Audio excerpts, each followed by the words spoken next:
And it's just as plausible that it was an intentional kind of, humorous interaction of the kinds of things that happened a lot in the Artism Ensemble. Because again, proof of the point, the proof is in the pudding. These are not automaton autistic musicians living in worlds of self-isolation. These are highly social, highly humorous, highly intelligent, highly engaged people who are musicking together in creative ways.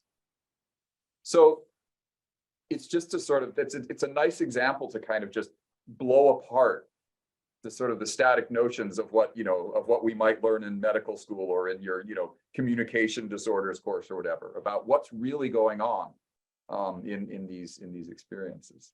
While we're sort of into this kind of mode of this, highly coordinated, amazing, group interaction that isn't dependent on people talking and, discussing how it all works, but just kind of being together in that community, which I think can be so empowering for bringing together groups of people across cultural, neurodivergent, whatever kinds of lines.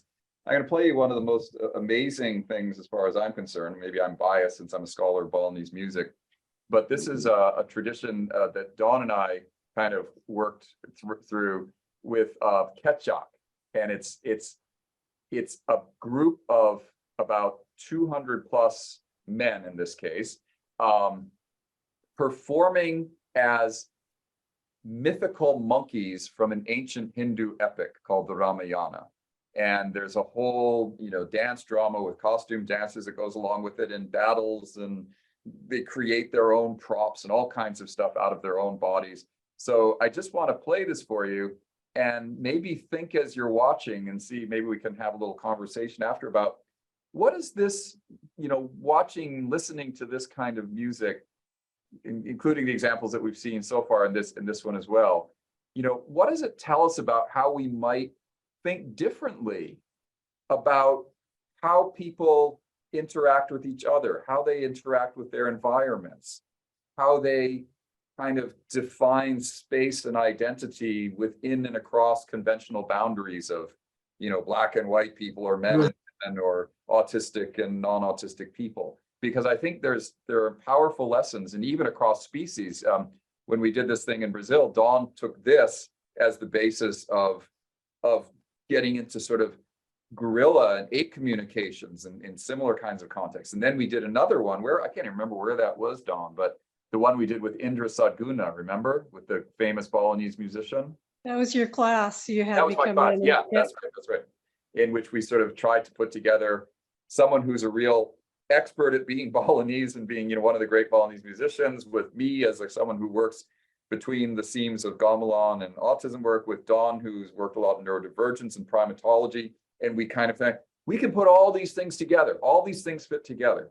So just to kind of start that kind of thought process, let me now play you this Kecak. You'll hear at the beginning this kind of electronic sounds and a big bass drum sound. Those are not actually part of the original soundtrack of it's from a film called Baraka, which is pretty interesting, but just to be aware that that's not part of the actual performance. It's something that the composer has put on top of it. These are the beautiful Balinese rice terraces, Central Bali.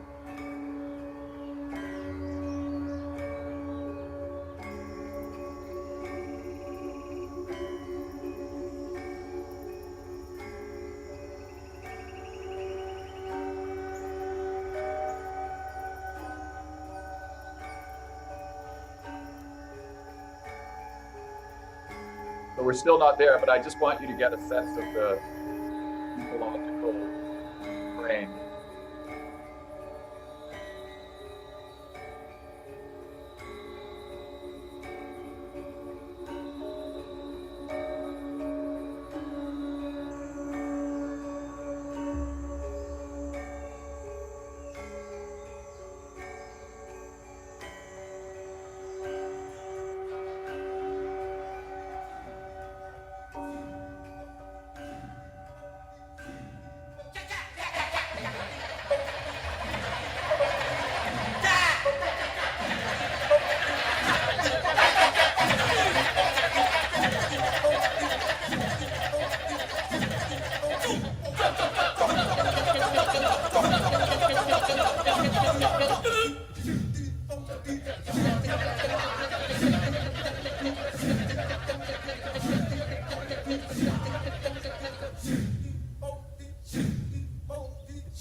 when I was probably 19 years old, I heard a piece of that.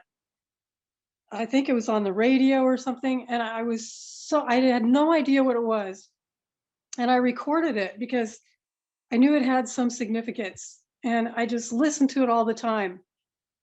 And I mean, obviously, decades later, when you played that was the first time I knew what it was. Right. And I thought, of course, that spoke to me, to some primal, Yep. part of me that didn't even know consciously what was going on. Yep. And for me, that's like the whole thing, right? Watching them moving together like that. Yeah. And also each of them doing a slightly different thing and subsuming ego for the experience, which is not something American music is famous for, Right. Yeah, it's all about the collective, Yeah. not no one part is ever self-sufficient. It always has to interlock with another. It's hard to do this on Zoom because of the delay and everything, but if we were here together live in a room, we would actually perform some of that, and I would show you some of the basic rhythms. But you have this one rhythm that's going da da da da da da da da da da. So the beats here da da da da da da da da da da da, and then the next rhythm is the exact same rhythm, but it's displaced by one microbeat. So da do da do da da do da do da. And the other rhythm is the same rhythm in anticipation. In fact, that's even the names of these rhythms are like basic follower and anticipator. So da do get dek do dek goo dek get. So if I put two of them together, so here's a beat. I'll have to stop the beat because then I have to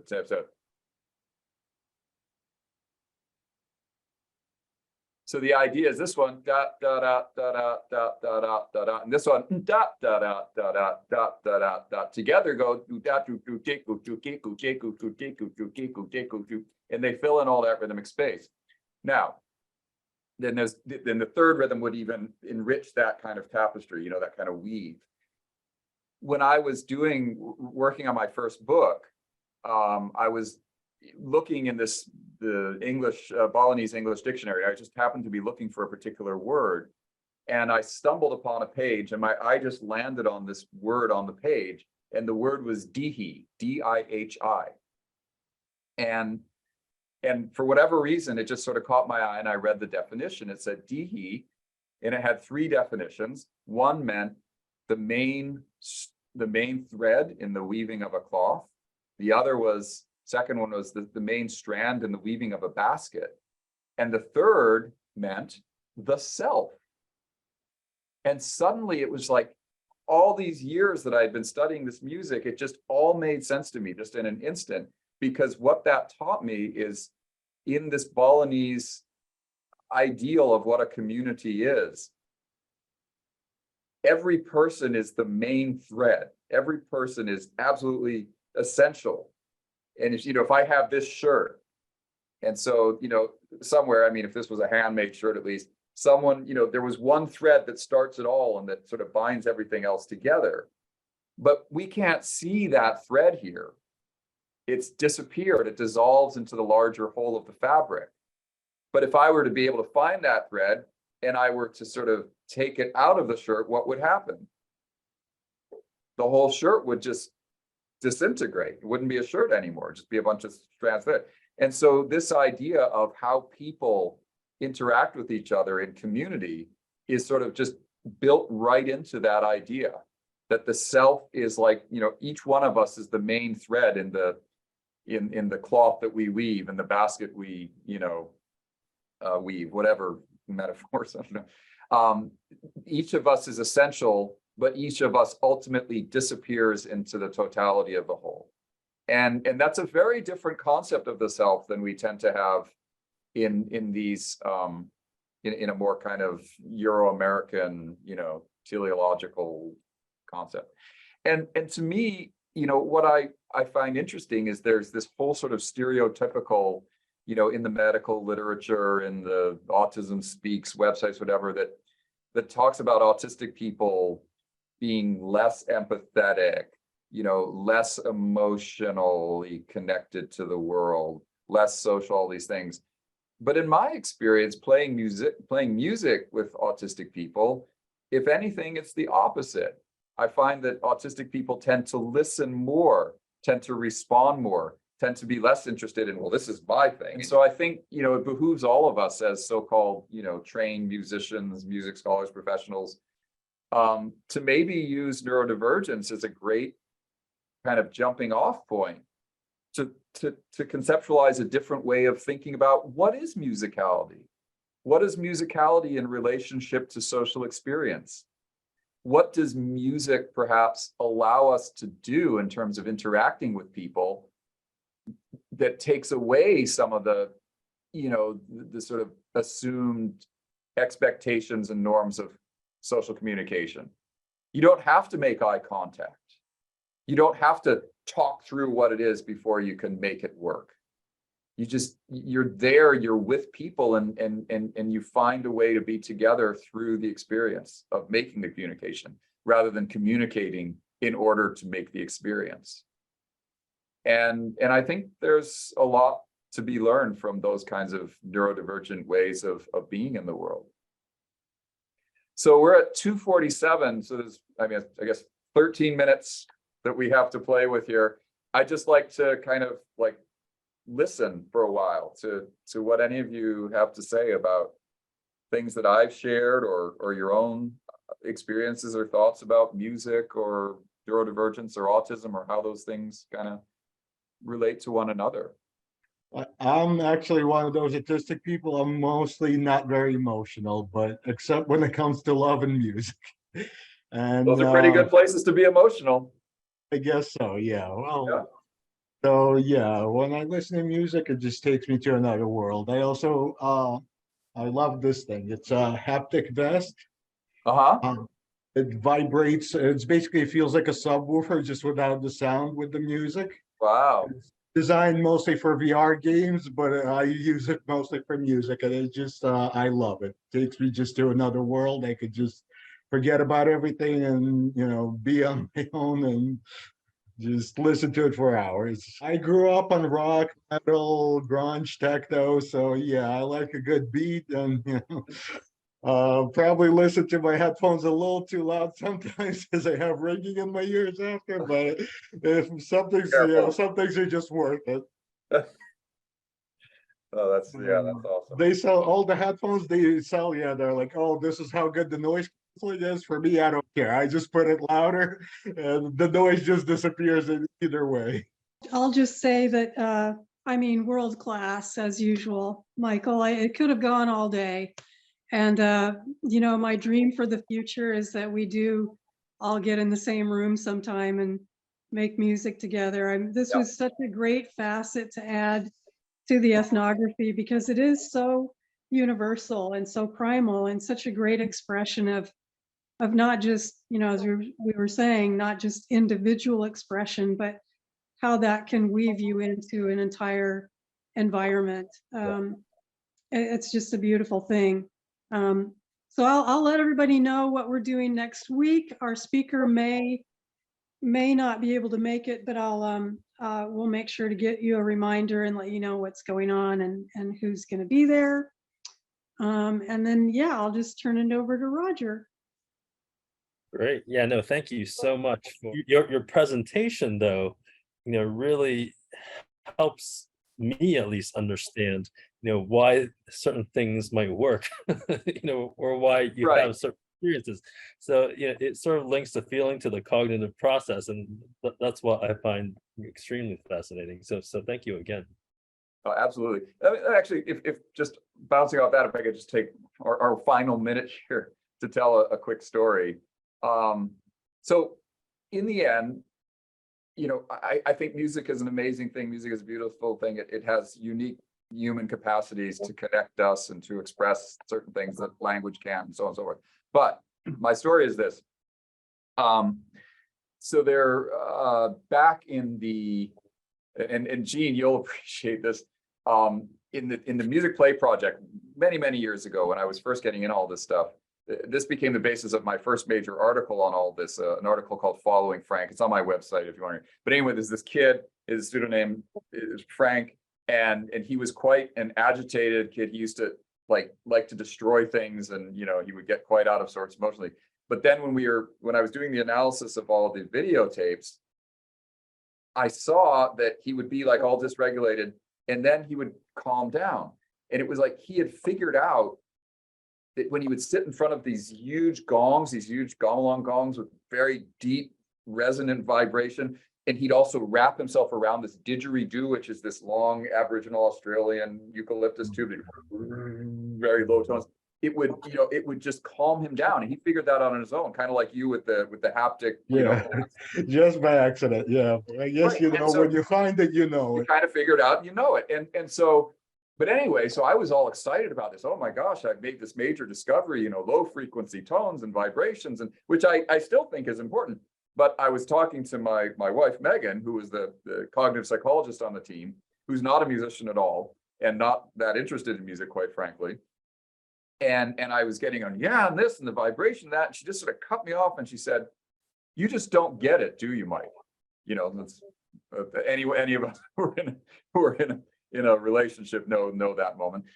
And so I said, "What?" And I thought I was being brilliant, and then she's like, she says, you're always all about the music and the rhythm and the vibration, but it's not really about the music. And I'm like, "Okay, talk to me. What do you say?" And she says, "What it is it's this room, and these kids get to go in the room with their parents, and there's no expectations and no demands, and there are all these cool instruments, and they can play with them on their own terms and do whatever the heck they want, as long as they don't hurt anybody. And their parents get to be involved too and get to see them succeeding, because there's no real way to fail, because there's no set, it's not like piano lessons or soccer team or whatever." And it's being in that space where you can close the door and just kind of explore and create and be together without it kind of having to be this way or that way. That's where this thing is really working. That's where the magic of it is. And so on the one hand, I appreciate the uniqueness of music, and I am a musician and a musicologist, and so it's kind of it's my brand. But at the same time, I would encourage anyone in any walk of life to understand that there's nothing uniquely capacitating about music to make these kinds of bridges happen between different groups of people, different communities, whether they're culturally defined, neurologically defined, neurodivergent, whatever. It's more about just allowing ourselves to accept being in spaces and creating spaces where we can accept each other as we are, and where we can all acknowledge and celebrate that we're all the world's leading experts at being ourselves. And that's how we can best be with each other. So that's my conclusion, I guess. Thank you. And I guess that there's a saying, isn't the music the international language? Well, they say music is a universal language. This is another of the things that us nerdy ethnomusicologists have to argue, that it's not really, that it's actually a bunch. But here's my standard answer to that. Music is not a universal language. Music is a universal phenomenon of the human experience that is made manifest in myriad, infinite almost ways. So we can go anywhere in the world and we'll find something that fits our definition of music. But we have to always remember to acknowledge that it's the people for whom that music is most meaningful that we need to respect in the way they think about it as music or whatever else. So that's my nerdy answer to your simple question. That's beautiful, Michael. Thank you so much. And join us on the Facebook page, Michael. I'm going to have people try to get them to post their favorite pieces of music on for the ethnography this week. Can you send me that link again? I'm bad. I sure will. I sure will. That would be great. Yeah. Well, I look forward to then seeing you all on Facebook too. Okay. Thanks again. All right. Y'all take care. Thank you, everyone. Thank you. Bye. Thank you. Have a good day. Bye-bye.